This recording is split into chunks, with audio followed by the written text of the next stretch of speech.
Bueno, ya estamos en vivo. Bienvenidos a todos los participantes del fórum. Esta tarde estamos con Jorge Brus, con el psicoanalista Jorge Brus. Eh, Él es peruano, magíster en psicopatología y psicoanálisis de la Universidad de París. Es investigador de la Sociedad Peruana de Psicoanálisis y de la Psychoanalytical Association también, y está con nosotros para conversar de un tema esencial y también bastante complejo en este momento que estamos viviendo en una crisis global por una pandemia. Bienvenido, doctor Bruce. Muchas gracias por darnos este tiempo. Gracias, muchísimas gracias, Fabiola, y muchas gracias al International Center for Journalists, al Centro Internacional para Periodistas, por esta invitación. Es un gusto estar acá. Bueno, usted dijo en algunos reportes, en algunas columnas que ha escrito, que la pandemia nos ha mostrado y nos ha iluminado lados de la sociedad que no queríamos ver. ¿Qué es Así lo es. que hemos visto en estas últimas semanas eh, a raíz de esta crisis sanitaria, de esta crisis global eh, como sociedad? ¿Qué es lo que hemos visto y cómo eso lo hemos ido intentando asimilar? La terrible paradoja de la situación del Perú es que el Perú era considerado en América Latina uno de los países modelo por su disciplina fiscal, por sus reservas netas, eh, por su bajísima tasa de endeudamiento, por todas estas razones económicas, pero este alumno modelo se olvidó de una parte central de sus deberes, que es además la más importante de todas, que es preocuparse de los más vulnerables, de los más carenciados del país, que lamentablemente son muchísimos. No estamos hablando de un pequeño grupo de personas, sino de millones de personas. Una de las demostraciones, esto se ve en servicios de seguridad, de educación, ¿no? Pero ahora lo que es flagrante es en servicios de salud, cuya precariedad, tenemos 500 camas de emergencia, un número bajísimo de ventiladores, un número pequeñísimo de equipos de protección para el personal de salubridad. ¿Y eso a qué se debe? A una política de no preocuparse de parte del Estado, y no de este gobierno, sino es una política que viene de muchísimos gobiernos atrás, de no preocuparse de proporcionar servicios correctos de salud. La inversión de Perú en salud pública es, me atrevo a decir, si no la más baja, una de las más bajas de todo el continente. Y de eso es que ahora estamos sufriendo las terribles consecuencias. Y eso es producto de una ideología. Y es una ideología que consiste en no preocuparse por esas personas a las que se puede considerar, para utilizar una expresión muy dura, como cholo barato. Personas a las que se les puede pagar muy poco, a las que se les da muy bajo nivel educativo y por lo tanto de las que no hay que preocuparse tampoco en términos de su salud. En realidad esto venía ya ocurriendo hace tiempo y se veía, por ejemplo, en el hecho de que Perú es un país con una dosis altísima de tuberculosis, cosa que está erradicada en muchos países del mundo. En el Perú no. Eh, y claro, esta epidemia surge con tal velocidad y con tanta, iba a decir agresividad, pero no es que el virus sea agresivo, sino que el virus es tremendamente contagioso. El virus no es un enemigo, esta no es una guerra, el virus ni siquiera tiene vida propiamente dicha, pero si no hay condiciones elementales de salubridad y mucha gente vive en la informalidad, entonces la cuarentena se convierte en otra, digamos, forma, por extraño que parezca, de privilegio, porque quienes podemos sobrevivir a la cuarentena somos unos privilegiados, pues nos podemos quedar en casa, pero hay muchísima gente que vive en una economía del día a día y que no se puede quedar en casa. 49% de los peruanos no tienen refrigeradora. Entonces, ¿cómo se puede soportar una cuarentena sin salir a la calle en esas condiciones?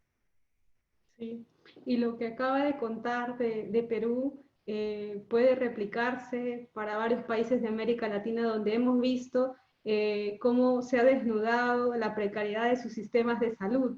Incluso países como España, donde el sistema sanitario era más fuerte, pero que subestimaron el manejo de una pandemia como la que vivimos ahora y que ahora tengan que decidir entre a quiénes colocarle los ventiladores mecánicos y a quienes no. Eso ya Eh, lo pasó Italia, efectivamente, y fue dantesco, para usar un término proveniente de Italia, y lo está empezando a pasar España, a pesar de que ambos tienen sistemas de salud que en el mundo son de los mejores, pero aún así subestimaron la virulencia de esta pandemia.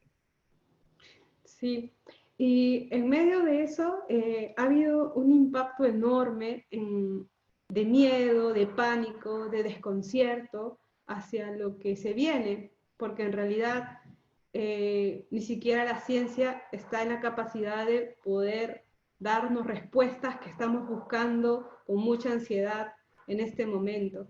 Entonces, ¿cómo manejamos a un nivel personal y como sociedad esa necesidad de querer sobrevivir y al mismo tiempo, como usted ha visto, tanto en escenas en Perú como en otros países de América Latina, de periodistas que están compartiendo este foro, de que es tan difícil pensar en colectivo porque, por ejemplo, por algo muy pequeño, no todos hacemos casos a las cuarentenas. Y es algo tan como esencial en este momento porque no hay manera de curarnos, no hay vacuna, no hay medicinas específicas. ¿Y cómo usted lo ha visto desde el punto de vista de nuestros comportamientos sociales y desde la misma salud mental que ahora se toma como un tema de no solamente parte de lo que nos está pasando por el enclaustramiento, sino de todo lo que además se va a venir, que tenemos que aprender a ver? Hay efectivamente emociones sumamente corrosivas que están entrando ya desde el inicio de la pandemia y ahora conforme van aumentando los casos se van volviendo más, digamos, dominantes. El miedo es una de ellas y el miedo, además, se ve multiplicado por el hecho de tratarse de una amenaza invisible, que ni siquiera la ciencia, como usted bien decía, Fabiola, conoce bien. No se sabe con certeza por qué algunas personas en la misma situación, una se muere en 3 días y otra sobrevive y otra incluso es asintomática. Los médicos ni siquiera pueden explicarnos eso hoy en día. Saben de las preexistencias y todo. Le hablo de personas en igualdad de condiciones, ¿no? Esto se lo he leído a médicos de Francia, de Inglaterra y también de América Latina.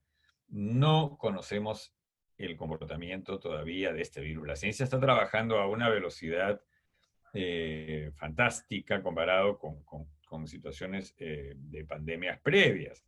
Pero no obstante que ahora los recursos científicos son muchísimo mayores y la globalización es tan grande, seguimos dando palos de ciego. Entonces, efectivamente, ya depende mucho de los países. Corea del Sur ni siquiera tuvo que declarar cuarentena porque en Corea del Sur hay una costumbre de respetar y acatar los designios del gobierno muy arraigada.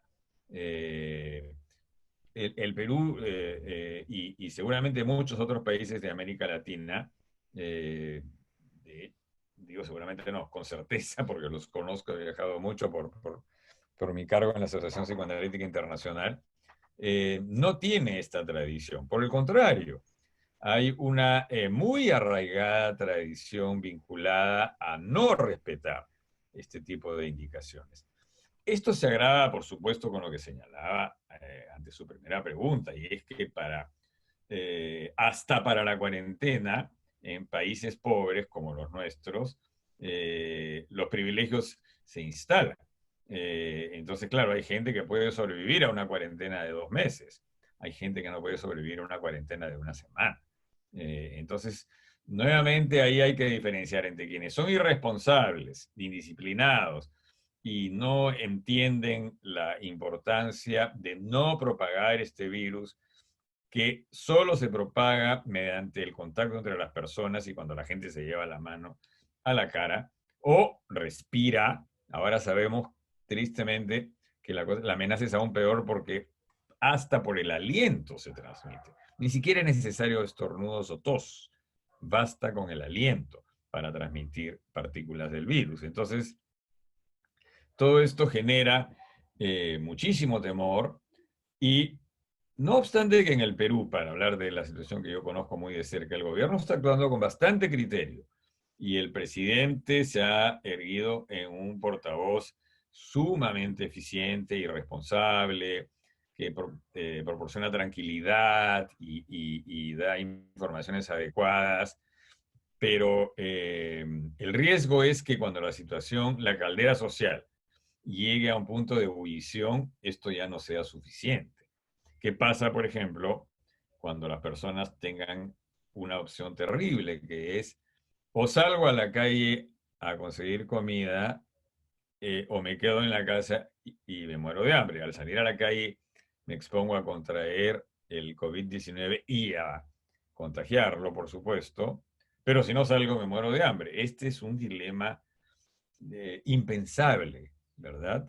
Casi inconcebible. Y no obstante, yo me temo que ya alguna gente está en esa situación y que conforme avance el número de casos y vemos que avanza exponencialmente, esto se puede agravar. Ahora no quiero ser apocalíptico, quiero creerles a los especialistas que dicen que estamos en las 2 semanas más críticas e incluso el doctor Huerta se ha animado a decir que el día 21, por sus cálculos, el 21 de abril, sería el día pico. Ojalá que esto sea así, porque si no, efectivamente, se puede agravar y tornarse inmanejable la situación. Doctor, una de las palabras que más se han repetido en estos días es que ¿cuándo volveremos a la normalidad? ¿No? Como si la normalidad hubiera sido digamos, la vida que conocíamos desapareció de un momento a otro, por decir en una frase que no es el tiempo, pero no, ya no es más esa normalidad. Y esto, para tomar una de las preguntas que viene de nuestros participantes, afecta en gran medida lo que conocíamos como nuestro estilo de vida y nuestra salud mental. Nos pregunta este participante, César, eh, ¿cómo qué secuelas en la salud mental de las poblaciones afectadas por la enfermedad podemos esperar? Esto va a ser un objeto de estudio también. ¿Cómo lo ve usted? Que debería serlo. Yo quisiera contestar a la pregunta de la normalidad. Lo escribí en mi artículo de La República este lunes, el diario La República, donde escribo los lunes, todos los lunes, hace años, mi columna, y yo escribí ahí, y no soy el único que lo piensa, que ojalá que nunca volvamos a la normalidad. Es decir, esa normalidad que he descrito en las primeras preguntas, en donde la gente de menores recursos económicos se tiene que limitar a recibir unos servicios de salud de una precariedad que en países desarrollados es inimaginable. Citas que son para dentro de no sé cuántos meses, por tiempos brevísimos, en condiciones terribles. Entonces, a esa normalidad, ojalá que no volvamos nunca. Pero no tengo mucha fe en lo que estoy diciendo porque me temo que sí podríamos volver. Es decir, a que una vez que pase lo peor y en algún momento salgamos de la epidemia, como siempre ha salido la humanidad, con un costo altísimo, terrible, en vidas, en la economía, pero en algún momento, ¿cuándo será? ¿Cuánto tardará? Esto pasará. Y yo quisiera, en primer lugar, decir que ojalá que no olvidemos esto y que nunca regresemos a esa normalidad. Pero sin duda, para ir a la segunda parte de la pregunta, habrán secuelas. el- el- para ponerle un nombre rápido a esto, eso sería estrés postraumático. Es decir, las secuelas de esta angustia, de este terror, que por momentos es un terror sin nombre, justamente porque se trata de una amenaza invisible y que no sabemos en dónde nos puede atacar, ¿no? A veces uno toco mi escritorio y puede ser que esté contaminado, porque por mucho que me lave las manos, este virus demora, se puede tardar mucho tiempo ahí sin perder letalidad.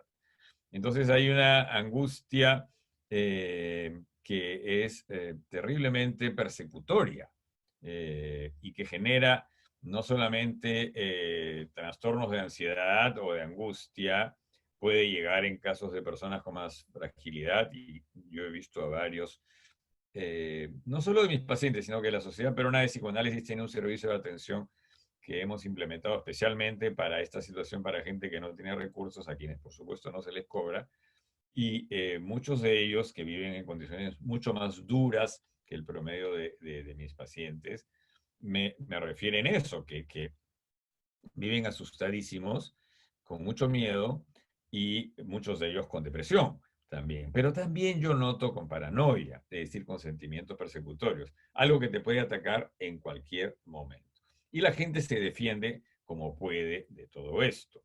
Y sí, yo sí creo que más adelante es una responsabilidad, es una obligación analizar, investigar, estudiar las consecuencias de esto, por supuesto, en términos sociales y económicos, como hemos mencionado, pero ciertamente en términos clínicos también, porque yo sí creo que va a dejar secuelas muy profundas eh, y que van a afectar a una generación, que a su vez afectará a la generación subsiguiente. Ya mientras hablamos, están pasando cosas dramáticas, ¿verdad? En países como el Perú, en donde hay una tasa tan alta de violencia machista, incluso de feminicidio, y algo que se ha mencionado mucho menos, pero que yo estoy seguro que lamentablemente está ocurriendo también, que es la violencia contra los niños. Eh, Está en estos momentos muchísimo más intensa, porque la gente está confinada en lugares muy reducidos, las personas de menores recursos, incluso muchas están obligadas a practicar lo que se llama el colecho, es decir, varios que duermen en una misma cama. Entonces, va a haber mucho por estudiar, por investigar, por entender, y también trabajo para procesar, porque no va a ser nada fácil procesar lo que nos está pasando. En efecto, más allá de la paradoja que decía de que ojalá que nunca volvamos a la normalidad, es cierto que de una manera muy violenta, muy brusca, muy rápida, hemos perdido las condiciones de vida a las que estábamos habituados. Y todo eso ciertamente erosiona nuestra calidad de vida, erosiona nuestros vínculos, y quienes tenemos la suerte de vivir en un lugar relativamente cómodo, con una familia con la cual uno tiene vínculos sanos, de verdad que tenemos una ventaja enorme sobre quienes no tienen esas posibilidades, sobre quienes no tienen vínculos sanos o buenos, o cuyos vínculos son precarios, o gente que está sola, etcétera, ¿no? Ahora, de nuevo, me doy con sorpresas también.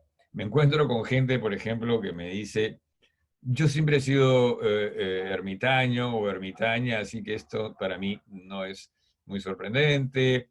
O gente, por ejemplo, que tiene trastornos de angustia, trastornos de ansiedad, que me dice, bueno, nada nuevo bajo el sol, yo estoy acostumbrado a la angustia, entonces esta angustia no es nueva para mí. Es curioso, ¿no? O, por ejemplo, este hábito que tanto se nos recomienda y que yo practico obsesivamente, es la palabra. Es algo que los obsesivos conocen muy bien también. Hay mucho por pensar en torno a esto. Desde México, Omar Guillermo García nos comenta que ellos están viviendo ahora suicidios de dos tipos: de las personas que están perdiendo su empleo y también hoy se registró el primer paciente con coronavirus que se suicidó. Y él lo que pregunta es, ¿cuál es la recomendación para escribir sobre estos temas? Y me da pie también para preguntarle sobre usted como consumidor de las noticias también, ¿cómo ha visto de cómo afecta más bien nuestra salud mental la información que consumimos?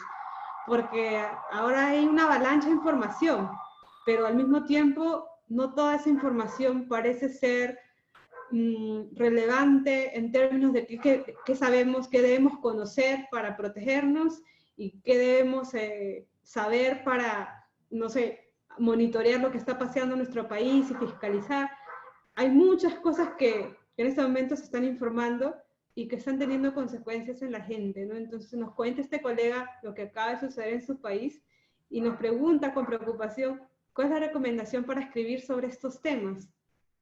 Lo que pregunta Omar Guillermo es sumamente relevante y no me sorprende, más bien me sorprende que recién esto salte a la palestra, lo del suicidio, ¿no? Sí, claro. Para personas que han perdido su trabajo, yo me he encontrado con más de un caso en mis... Estoy viendo a las personas a las que trato por vía virtual y además está esta línea en la Sociedad Peruana de Psicoanálisis para línea de ayuda y sí, me he encontrado con gente de diferentes niveles socioeconómicos que han perdido su trabajo y mucha más gente lo va a perder porque las empresas van a empezar a quebrar cada vez más. Y esto es para quienes tienen trabajo formal, que como sabemos en el Perú es un número muy reducido de personas, hay 70% más o menos de informalidad. Entonces, eh, eh, y el otro caso de suicidio, Omar Guillermo menciona dos, ¿verdad? El del suicidio por haber perdido el trabajo y el que se suicida porque tiene el coronavirus. Eh, es difícil responder a la segunda parte, incluso a la primera, porque, digamos, el suicidio es un acto tan extremo que por lo general, y eso quizás para responder a la pregunta del colega Omar Guillermo sobre cómo tratar este tema, yo no creo que haya que ocultarlo, yo creo que efectivamente hay que mencionarlo, pero recordarle a las personas que por ser un acto extremo, normalmente quienes lo hacen tienen, así como hay preexistencias, digamos, en términos físicos, también hay preexistencias en términos mentales. Entonces suele ser gente que está en una situación de fragilidad emocional, por ejemplo, con problemas de depresión. Y entonces si a esto se le agrega algo como la pérdida del empleo o el coronavirus, eh, la verdad es que hasta donde sabemos, y a pesar de lo terrible de la pandemia, lo cierto es que la inmensa mayoría de las personas sobreviven al coronavirus. Pero la inmensa mayoría. El porcentaje de letalidad es muy bajo. Lo que pasa es que, como estamos hablando de enormes cantidades de personas, entonces, claro, las cifras son de todas maneras aterradoras, pero el porcentaje es bajo. Entonces, no creo que va a ser un caso único el que menciona Omar Guillermo, pero tampoco creo que esto vaya a ser algo que se generalice. De modo que más bien creo que sería una buena ocasión para tocarlo, informando que eh, por lo general esto ocurre en casos muy extremos. Eh, no sé en qué situación estaba el paciente de coronavirus, si sintió que ya se estaba muriendo, pero dudo que sea así, porque una persona que está en una fase muy avanzada del coronavirus no tiene fuerzas para suicidarse. Por lo tanto, mi hipótesis sería que esta es una persona que tenía preexistencias psicológicas, es decir, que probablemente ya venía con una fragilidad emocional y con una depresión. Y esas son las cosas que quizás hay que informar. Y para responder a la pregunta sobre el consumo de noticias, conversábamos de esto antes de iniciar la conferencia, eh, hay que dosificarlo. Por lo menos es lo que practico yo y es lo que recomiendo yo. Estar todo el día pendiente de las noticias es someterse a una sobredosis. No proporciona ningún conocimiento relevante, ni mucho menos se cumple el fantasma que está detrás, que es el fantasma de tener un cierto control sobre la situación. Porque una de las peores angustias de todo esto es el sentimiento de que no tenemos ningún control sobre lo que ocurre. Y la avalancha de noticias a algunas personas, a muchas, les crea la ilusión de controlar mejor la situación. Pero no se están realmente informando. Por el contrario, voy a hacerle un pequeño publicherry a nuestro común amigo Marcos Cifuentes. Marcos hace una cosa que es muy interesante. Él publica desde Madrid todos los días un pequeño noticiero que él mismo hace solo en su casa, que se llama La Encerrona, hashtag La Encerrona, en donde da una serie de noticias sobre la pandemia, pero da noticias relevantes, noticias serias, no da fake news, proporciona incluso recomendaciones e incluso sugerencias para cómo distraerse.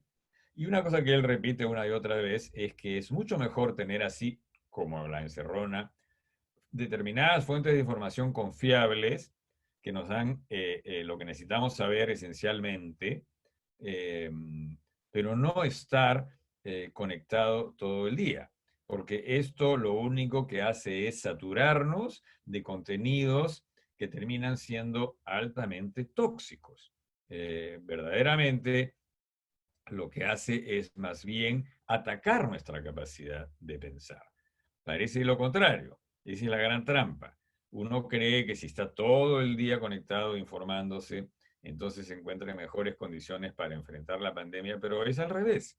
En realidad nos estresa, el estrés baja las defensas, baja el sistema inmunológico, no lo baja dramáticamente y depende de las personas, pero estresarse en general no es saludable y no es ciertamente lo mejor para el sistema inmunológico. Entonces, yo creo que hay que buscar fuentes confiables y limitarse a esto.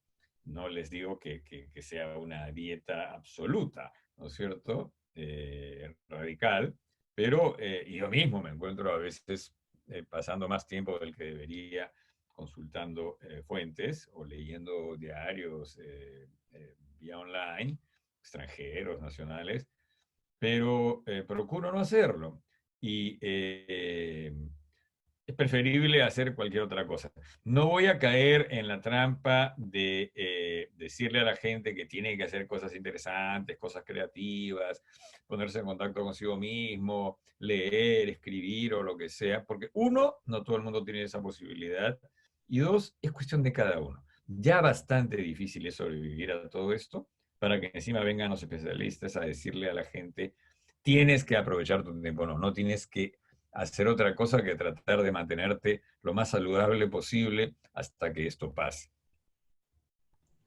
Sí, y usted mencionaba el de poder dosificar lo que leemos. En el caso de los periodistas, y nos pregunta Santiago Sánchez, eh, cómo los periodistas podemos paliar esa sobreexposición a las noticias porque somos los que no podemos escapar de ellas. Y aquí viene también un comentario. Los periodistas nos hemos considerado o hemos sido como una tribu resiliente, ¿no? En muchos contextos hemos tenido que informar desde la adversidad y tratar de manejar ese tipo de crisis. Pero en realidad lo que vemos es que no es tan así como lo pensamos y no estamos asimilándolo todo. Desde el periodismo, ¿usted cómo ve que cómo nos está afectando a nosotros y también cómo cuidarnos a nosotros mismos, que somos los responsables de llevarle a la gente la información? Santiago tiene mucha razón, los periodistas están, para utilizar una palabra técnica, jodidos, porque tienen que estar informados, no tienen remedio. Y efectivamente son población de riesgo en términos de salud mental, Claro que sí. De la misma manera que hay poblaciones de riesgo como, por supuesto, el personal de salud, ¿no? Que está en constante relación con pacientes contagiados y ciertamente las personas que se encargan de la limpieza de las calles, la policía, el ejército, todas estas personas que están haciendo un trabajo esencial. El periodismo hace un trabajo esencial también. Sobre todo los periodistas serios, como ustedes, que se preocupan de discriminar, de corroborar y no lanzan primicias a tontas y a locas, porque esto es muy peligroso y dañino, y esparcir rumores y generar pánico es lo que no hay que hacer. Pero ciertamente habría que pensar en cómo ayudar a los periodistas a lidiar con el hecho de que ellos no, ustedes no tienen otro remedio que estar constantemente informados. Y ahí sí no les queda tampoco muchas opciones, porque ustedes lo que tienen que hacer es recibir toda la información y después ustedes hacer el trabajo de filtrado para transmitirlo a la población. Pero eso significa que tienen que procesar un montón de cosas, muchas de las cuales son basura.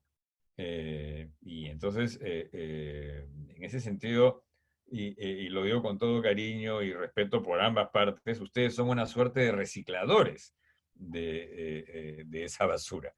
No toda la información es basura, pero tienen que separar el grano de la paja. Y eso los obliga a reciclar, a procesar. Es verdad que están entrenados para eso, es verdad que lo vienen haciendo hace muchos años, y es verdad que como todas las personas que están trabajando en el frente, digamos, eh, eh, ustedes tienen el entrenamiento y probablemente también la personalidad para eso. Eh, Porque si no, no estarían haciendo este trabajo, estarían haciendo otra cosa. Eh, pero no deja de estar exento, o sea, no está exento, perdón, de riesgo. Y el riesgo es efectivamente saturarse de valencias negativas.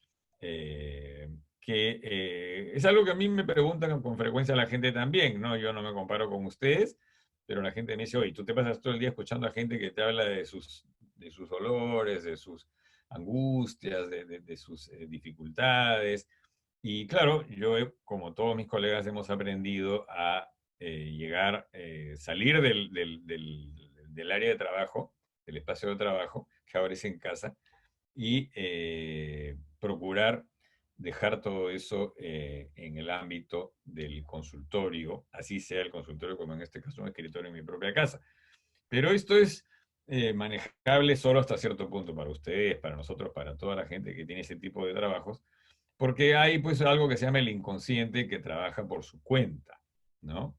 Y de ahí que no podamos volvernos completamente inmunes a esto. Eso sería pedir algo que no es humano. Los seres humanos no somos máquinas, no estamos hechos de un material invulnerable y ciertamente nadie, ni ustedes, ni nadie va a salir indemne de todo esto. Esto va a dejar cicatrices en todo el mundo. Mi única esperanza es que de todo esto salgan algunas cosas buenas y que estas cosas buenas consistan en que nunca más pensemos que podemos desatender la salud física y mental de las personas con menos recursos de nuestras sociedades, que son millones. No estamos hablando de una pequeña minoría.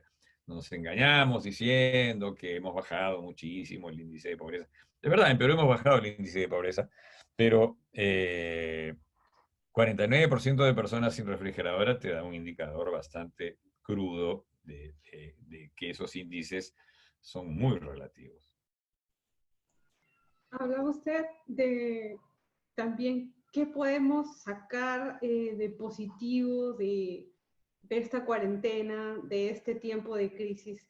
¿Qué lecciones nos puede generar esta pandemia desde la parte positiva? Mire, yo soy psicoanalista, soy discípulo de Freud. Freud era un pesimista profesional, eh, eh, pero Antonio Gramsci, el gran pensador italiano, decía pesimismo de la inteligencia, optimismo de la voluntad.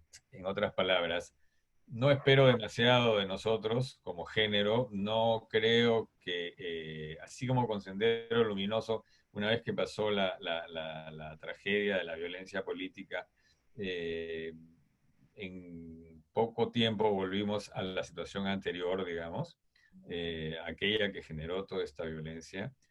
Me temo que aquí va a ocurrir algo de lo mismo también. Quizás es una responsabilidad para quienes estamos muy pendientes de todo esto, que cuando todo esto pase, y pasará, estemos ahí como Pepe Grillos, recordando qué fue lo que ocurrió y por qué ocurrió. Eh, Cada sociedad tendrá que enfrentar sus propios dilemas, porque, como bien lo señalaba Fabiola, también en sociedades del primer mundo, sobre todo en Europa, que es donde mayor letalidad hay hasta el momento, en Europa y en Estados Unidos, fíjate lo que son las cosas, eh, se encontraron desbordados muy rápidamente por no tomar medidas a tiempo. Eh, Hasta el momento Asia es la región, no todos los países, pero algunos países de Asia, que mejor parece haber manejado todo esto y tendremos que aprender de ellos también. Pero a lo que voy es a que nos va a tocar la responsabilidad de estar ahí, incluso causando rechazo, pero recordando que si esto fue tan trágico como lo va a terminar siendo de todas maneras, ya lo es, pero va a ser bastante peor, está claro que va a ser bastante peor. eh, Tenemos que recordar por qué fue que esto ocurrió de esta manera. Y no fue únicamente porque no tuviéramos, como no tenemos ni la vacuna ni los tratamientos, sino sobre todo porque no tenemos el equipamiento. No tenemos el equipamiento de las pruebas, no tenemos el equipamiento de los implementos de protección, no tenemos el equipamiento de los ventiladores, de los respiradores, de las camas UCI, y en general de las camas de hospital en condiciones adecuadas. Entonces, repito, hay una misión para todos nosotros y en particular para centros como este, que es un centro internacional de periodistas, de no dejar que la memoria se pierda, ¿no? Y que como en otras pandemias, eh, eh, al regresar a esta llamada normalidad, retomemos nuestras vidas como si nada hubiera ocurrido. Si alguna cosa se puede rescatar de todo esto es precisamente lo contrario, es decir, nunca más olvidar que si no nos hacemos cargo, y eso es algo que es muy particular de esta pandemia. Yo señalaba en mi artículo del día de ayer en La República que las personas del 1% del sector más pudiente del Perú tienen sus seguros de salud que les cubren absolutamente todo. Y como muchas veces ocurre, si en el Perú no hay los equipos o los médicos súper especializados, viajaban, y utilizo el pretérito imperfecto a propósito, viajaban en particular a los Estados Unidos a tratarse en los mejores centros en Houston, en los mejores hospitales de Estados Unidos, pero nadie previó que una de las consecuencias de esta pandemia iba a ser que no solamente se cierren, en los casos extremos, las vías respiratorias, sino también las fronteras. Y al cerrarse las fronteras, no les queda otro remedio que quedarse en el país. Probablemente es cierto que acá acudirán a clínicas privadas o cosas por el estilo, pero yo espero que esto haga reflexionar a las élites económicas, políticas, intelectuales, periodísticas, sobre cómo hemos podido ser tan eh, ciegos, cómo hemos podido tener estos puntos opacos que no nos permitieron ver que estábamos descuidando a tanta gente y lo que tiene esta pandemia, decía yo, que es rescatable, es que esta pandemia nos hace ver que no basta con curarse, sino que hay que asegurarse que se curen los otros también, porque si no el contagio va a continuar y la epidemia va a ser crónica. Y eso creo que nunca se había visto. Con la epidemia del cólera, con el SIDA, incluso con el ébola, esto no ocurrió. Eh, si bien esta epidemia también afecta particularmente a los más desposeídos, también está afectando mucho y en todo el mundo a personas de clases sociales privilegiadas. Esto es algo nuevo. Por supuesto que no me alegra. Lo que trato de decir es que ojalá que esto genere conciencia y que haga que nos demos cuenta que dependemos los unos de los otros, que no podemos únicamente vivir para nuestro pequeño círculo, sino que tenemos que cuidar a toda la comunidad. Si no cuidamos a toda la comunidad, no salimos. Quizás resumiendo lo que usted mismo ha escrito hace unos días, la necesidad de aprender a cuidarnos los unos de los otros, de pensar en colectivo, que es tan difícil en sociedades como las nuestras, en Perú y en América Latina, como se ha visto, elites versus todas estas inequidades que tenemos. Y para recoger dos preguntas de nuestros participantes, de Víctor Rodríguez y de Julio Sandoval, que también ambos creo son de México, ellos tienen esta inquietud de qué temas de salud mental se nos había escapado cubrir a los periodistas y ahora en esta pandemia son importantes identificarlos. Pues en realidad no cubríamos la salud mental, creo. ¿Qué piensa usted, doctor? Y no he visto mucha cobertura ni antes y ahora estamos preguntándonos mucho por eso, porque sentimos una presión muy grande, una angustia muy grande. Nosotros mismos, los periodistas, ¿qué, qué parte de la agenda de salud mental estuvo ausente en el periodismo? Es muy cierto lo que preguntan Víctor y Julio desde México. La salud mental siempre ha sido en nuestros países la última rueda del coche. Si la salud en general ha sido descuidada, la salud mental ha sido la más descuidada de todas las áreas de la salud. Y en general entendemos por salud mental casos muy graves, casos de esquizofrenia, de psicosis, personas a las que, como nos enseñó Michel Foucault, recluimos en manicomios y nos olvidamos de ellos, sobre todo si son pobres. Pero de pronto, ¿qué ha pasado?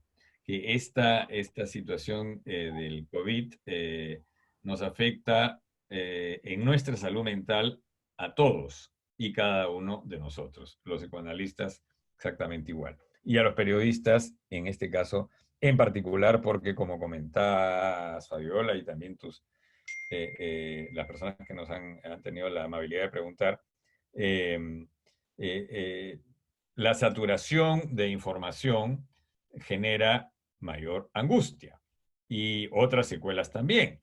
Puede llegar a ser deprimente, puede poner una situación paranoide, nos puede crear trastornos de todo tipo, trastornos obsesivos, ¿no? Ideas fijas, estar pensando, rumiando todo el tiempo sobre la situación, crear insomnios. Muchísimas personas están durmiendo mal, ¿verdad? Seguramente quienes pueden están consumiendo medicación, eh, eh, no siempre de manera responsable, precisamente porque no hay mucho acceso a los médicos. Medicación me refiero a ansiolíticos o somníferos, incluso antidepresivos. Pero los humanos estamos hechos así. Tenemos que vivirlo en carne propia para entenderlo. Eh, las personas con depresión suelen decir algo que a mí siempre me deja pensativo, que dice, nadie entiende la depresión sino quien la ha vivido, ¿verdad? Y lo mismo se puede decir de la angustia extrema. Nadie la entiende si es que no la ha experimentado. Yo puedo haberme leído toneladas de libros, haber visto a muchísimos pacientes, pero si yo no vivo en carne propia esto, siempre mi conocimiento va a ser un poco distante. Y si bien es cierto que por momentos es importante tomar distancia para poder ayudar, antes de tomar distancia hay que tener empatía. Y la empatía se hace mucho más factible cuando uno experimenta lo que está experimentando, lo que están experimentando las personas que están sufriendo. Entonces, esa es una gran enseñanza para los periodistas y para todos los que escribimos en medios de comunicación, por supuesto. Yo no soy un periodista, yo soy un psicoanalista que tiene una columna de opinión y, bueno, me ocupo de esto, pero ahora sí me lo he propuesto ocuparme con mayor asiduidad de eh, esta relación que hay tan estrecha entre la salud mental y las condiciones de vida de las personas. Una es incomprensible sin la otra, sin hacer extrapolaciones peligrosas, pero sí, pues el hecho de que lo estemos viviendo también todos, quiero decir, en particular ustedes los periodistas, si bien es un motivo de sufrimiento, eh, es un sufrimiento que puede ser útilmente rescatado. En la medida que pueda ser procesado, podrá servir para que se tenga mucho más sensibilidad, mucho más empatía con las personas que sufren cotidianamente de esto, muchas veces sin saberlo, muchas veces sin poder siquiera nombrar lo que se está pasando. Una de las cosas que uno puede hacer efectivamente es ayudar en los medios de comunicación a darle nombre a lo que la gente está sufriendo. Porque, por extraño que parezca, esto ya es un alivio. Ah, entonces lo que yo tengo es una sobredosis de angustia. Ah, esto es un ataque de pánico. Ah, ok, lo que estoy es un poco deprimido, pero es una depresión muy vinculada a la situación. No es lo mismo eso que una depresión clínica que es endógena, en donde no está pasando nada y uno se siente deprimido. Y así, ¿no? Poder establecer estos distingos ya es una gran ayuda. Una de las también necesidades urgentes durante y post pandemia, en términos de cuando llegue a controlarse la enfermedad, es que también hay un enfoque de salud mental desde cómo entendemos la salud mental desde los estados y desde el mismo periodismo, ¿no? Le hago este comentario porque todavía, aún ahora, se trata como si los trastornos mentales y en realidad todo lo que nos afecta a la salud mental no fueran enfermedades reales, y lo son. Entonces se habla muy por debajo de la mesa, nos da incluso aún mucha vergüenza decir que estamos deprimidos porque es más fácil explicar un dolor de espalda que decir que tengo depresión, ¿no? Y es una dificultad muy grande. Entonces, yo le pregunto esto porque ahora más que nunca mucha gente va a sentir también afectada su salud mental y no siempre se va a reconocer como algo que hay que atender, porque como usted bien ha dicho en esta charla, hay urgencias, ¿no? La gente que se va a preocupar por recuperar como sea un empleo, por tener que comer el día a día y va a relegar su salud mental porque no lo van a poder cubrir. Y de hecho, en la mayoría de los países, incluso en Estados Unidos, se ha recién hace unos años hecho una ley para que todos los trastornos mentales sean cubiertos por el seguro, ¿no? Eso es digamos, una reforma muy pendiente, ¿no? En el Perú recién se aprobó una ley para que los trastornos mentales estén incluidos dentro de los seguros de salud. Porque luego nos preguntan los colegas cómo atender eso. Dar consejos es como dar un caramelo para algo que probablemente va a ser mucho más fuerte de procesar y más adelante de atenderse a nivel clínico y comunitario en nuestras sociedades, ¿no? ¿Cómo ve todo esto? Porque le he contado eso porque en Salud con Lupa iniciamos este año una serie sobre salud mental y lo primero que hacíamos era decir, hablemos como lo que son, enfermedades reales.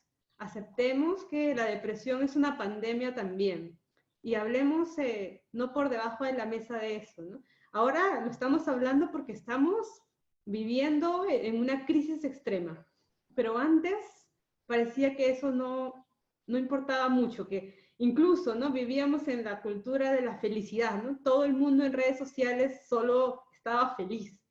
Y aún queremos seguir ocultando que estamos felices, diciendo que somos muy productivos en casa, como usted decía, cuando no siempre es así, ¿no? Me deja pensando mucho eso y me remueve mucho, y yo sé que usted no es tan optimista de que las cosas van a cambiar, pero me gustaría pensar en que se le va a prestar mayor atención a la cobertura de la atención de la salud mental de las personas a nivel de los sistemas de salud. Es totalmente cierto, Fabiola, la renuencia de las compañías de seguros a tratar las enfermedades mentales como tales y por lo tanto darles cobertura es por supuesto un interés comercial también, ¿no?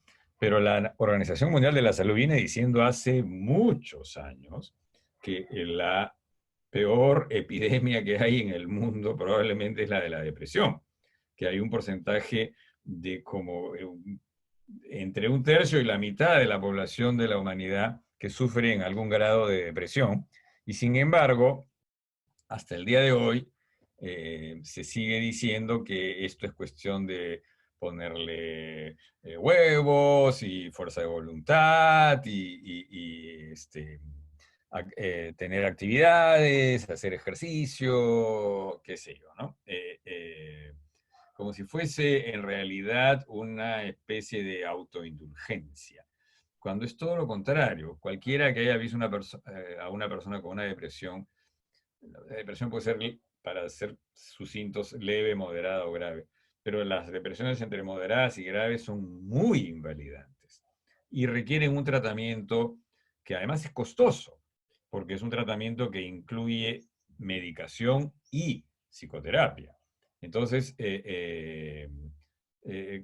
comprendo el interés comercial de las compañías de seguros en no tomar esto en cuenta, pero es inicuo, es inaceptable, porque son afecciones graves que deben ser consideradas como tales, y por lo tanto quien paga por un seguro o quien tiene un seguro de salud pública tiene que ser tomado en cuenta como lo que es. Eh, Hay un interés en no considerar, el caso de la depresión es el más conocido, no es el único, pero es el más conocido, en no considerar a la depresión como una enfermedad mental. Y el interés consiste precisamente en no tener que hacerse cargo, ¿verdad? Y dejarles a las personas o a las familias el enorme peso de lidiar con algo que además no se puede tratar en casa. De modo que, y mucho menos a solas. De modo que sí, pesimista como soy, también recuerdo, Freud también era un pesimista, pero que clínicamente, pero que hizo todo lo posible durante toda su vida para lograr que las cosas cambien, digamos, ¿no? Que creo, esas son las personas que a mí me resultan inspiradoras, que a pesar de que saben que la tarea está ahícito nomás del mito de Sísifo, ¿no? Es decir, que uno sube la piedra y se vuelve a caer, pero no es que no haya progreso, sí hay avances, sí hay mejora. Por ejemplo, esto del ejemplo de las compañías de seguro, ¿no? Y hay que presionarlas, hay que presionarlas. De la misma manera que ahora se ha logrado en el Perú que los bancos cambien algunos de ellos, no voy a mencionar a ninguno, sus políticas respecto a los préstamos y a los intereses, pero ha sido debido a la presión social, ¿verdad? Y no sé si por ahí el gobierno llamó y ayudó también, ¿no? Pero es posible que algunas cosas mejoren. No quisiera digamos, dejar de decir esto, ¿no? Claro que se pueden tener avances. Lo que no, lo que más bien insisto es en que esto no va a ser producto de la benevolencia, la generosidad ni la buena voluntad de los poderes fácticos, los poderes económicos. Hay que obligarlos, es la única manera, hay que presionarlos, hay que hacerles ver, por último, que es de su interés hacerlo. Porque la noción de bien común, como decías hace un rato, está muy poco internalizada en sociedades con tanta desigualdad y tan fragmentarias como las sociedades del tercer mundo. Y forzosamente la gente termina confiando y preocupándose únicamente de sus círculos más íntimos. Pero esto es muy, muy dañino para la construcción de una colectividad. Una colectividad se basa en la noción de que independientemente de que tú me caigas bien o mal, somos parte de un grupo y que dependemos unos de otros. Eh, entonces, si el Estado, que en el Perú funciona tan mal, y algunos sectores privados se dan cuenta, y espero que suceda gracias a esta terrible situación, a esta tragedia, que si no nos cuidamos todos, tarde o temprano recaeremos en alguna otra forma de catástrofe, eh, jamás lograremos salir de esta situación. ¿Y de qué nos sirve que nos consideren país de renta media y ya no país pobre si en el momento en que la situación se vuelve tan tensa y difícil descubrimos que la precariedad siempre seguía ahí y que es del interés general? Y esa sí creo que es la principal lección de esta pandemia, que esta pandemia nos pone un espejo terrible, un espejo en donde nos dice, si tú no te haces cargo de los que están más desguarnecidos, entonces tú vas a salir dañado también, porque te volverán a contagiar. ¿Te das cuenta? Y nunca irás tranquilo a la calle porque en cualquier momento te vas a encontrar con que la persona que te ayuda en tu supermercado o que te limpia o que te prepara los alimentos o te trae el delivery o todas estas cosas que ciertos sectores ahora extrañan tanto, puede estar contagiada porque no tiene otro remedio que exponerse. Entonces es de tu interés que no lo esté. Y para eso se requiere que estas élites, estas personas que detentan el poder real, hagan lo que hay que hacer para que esta situación mejore sustantivamente. De lo contrario, en pocos años aparecerá eh, alguna otra forma maligna, no en términos de intención, sino en términos de daño, que nos recuerda que nuevamente no fuimos capaces de considerarnos como un grupo en el que estamos eh, todos funcionando juntos y no por separado. Lo que le pase a la persona más frágil de la sociedad es el reflejo de cómo esta sociedad funciona. Eh, y esto lo hemos visto que incluso en sociedades muy desarrolladas también se ha producido la tragedia, porque incluso en sociedades muy desarrolladas hay desigualdades. Lo que pasa es que nuestras desigualdades son más desiguales y eso es lo que es durísimo, ¿no? Y por eso es que estamos todos tan asustados y preocupados porque sabemos que todavía falta lo peor. Así es. No me quisiera quedar con estas palabras, Fabiola, porque sí creo yo que hay aquí, a pesar de todo, la posibilidad de que aprendamos de la experiencia. Y que, Justo ahí va dos preguntas.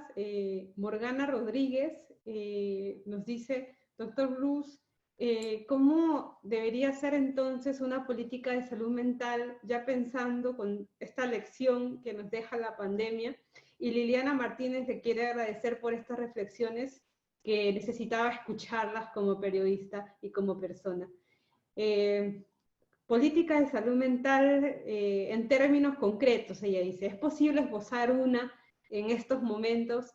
Porque pues entiendo, no se hablaba de ese tema y ahora necesitamos hablarlo, pero como volvíamos al comentario anterior, no desde los consejos de trata de ser productivo, distráete leyendo, ¿no? Sino más en serio, ¿no? Tomémonos en serio que las secuelas del estrés postraumático de lo que nos va a dejar esta experiencia las tenemos que manejar como sociedad. Y ella nos pide hablar en términos concretos de cómo pensaríamos en una política de salud mental.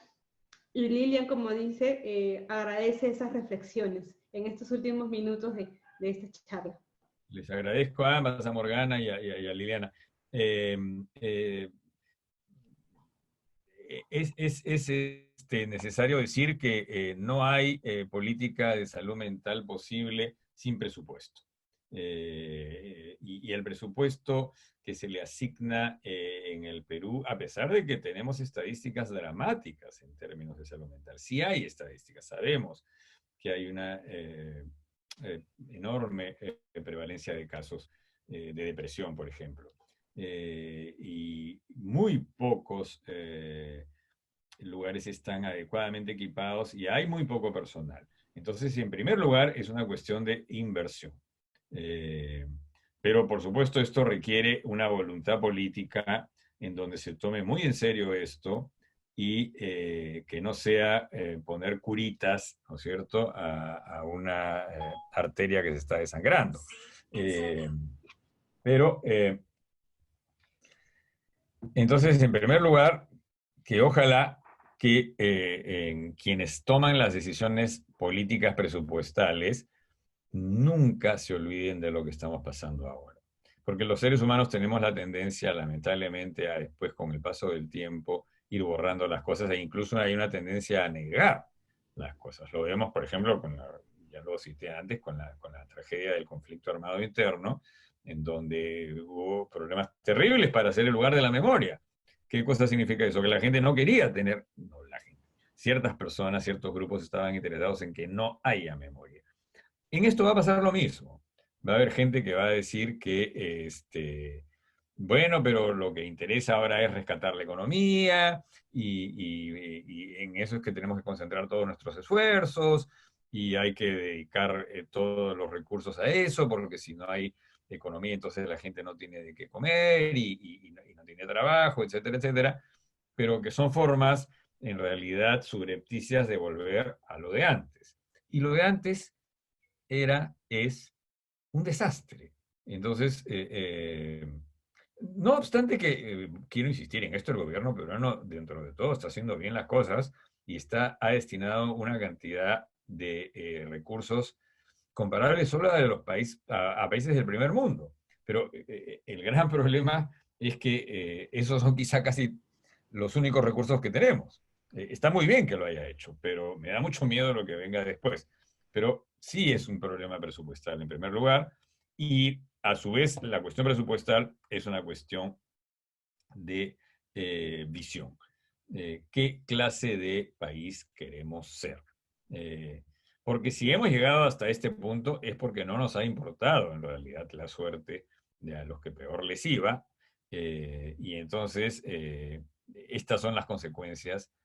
Y repito, quizás una de las poquísimas ventajas que tiene esta atroz pandemia es que al confinarnos, no solo en nuestras casas, sino en nuestro territorio, nos obliga a mirarnos como un conjunto y ya no como personas que viven sus vidas separadas. Entonces, por ejemplo, cuidar la salud mental es una prioridad para todos, porque nuevamente, si así como necesitamos que las personas se puedan curar del COVID para que el contagio no continúe, también es importantísimo que haya salud mental muy ligado, por supuesto, a educación, porque si no tenemos ambas cosas, entonces nunca seremos un país desarrollado.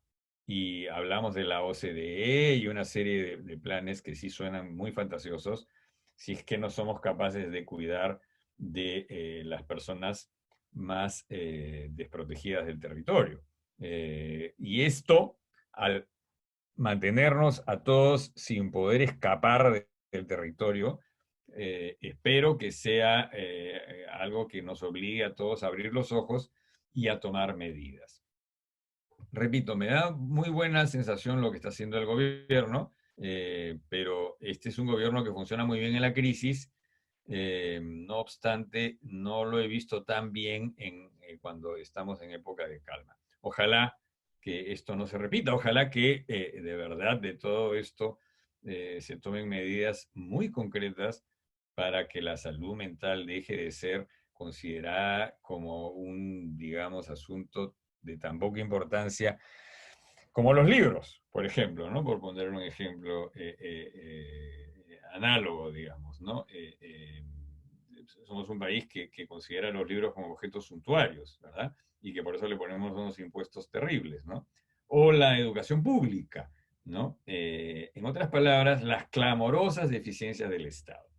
Es a eso a lo que ahora espero los grupos económicos más poderosos del país se den cuenta que sin un Estado capaz de atender las necesidades de los más necesitados, seguiremos viviendo en burbujas, en guetos y expuestos no solamente al contagio, a la inseguridad, a las dificultades de tener, perdón, parece que la conexión está un poco mala, de tener personas con pensamiento crítico, con capacidad de análisis, todo lo que hace la diferencia entre un país como Perú y, por ejemplo, para citar un país de la región, Uruguay, que está mucho mejor que nosotros, por supuesto. Así es. Bueno, vamos llegando al final de esta charla, de este webinar. Agradecemos mucho al doctor Bruce por sus palabras, porque el tema de la salud mental, de los comportamientos sociales, de mirarnos como sociedad, es mucho más profundo de solo dar algunos consejos a nuestras audiencias en este momento. Y ese fue el objetivo de esta charla con el doctor Bruce. Ustedes pueden ver sus reflexiones en las columnas en el diario La República, también pueden seguirlo en Twitter, @jbruce. Y bueno, si ustedes tienen algunas otras preguntas, porque a lo largo de las semanas el doctor Bruce estuvo colaborando con algunos colegas de la región, contestando algunas de sus preguntas en podcast, para preparar materiales donde es necesario escuchar voces que nos puedan dar algunas alternativas de cómo dirigirnos al público en este momento, a los lectores, desde otras perspectivas, ¿no? De los comportamientos, de todo lo que nos está pasando. Muchas gracias, doctor Bruce. Gracias por su tiempo nuevamente. Gracias a todos y cuídense mucho.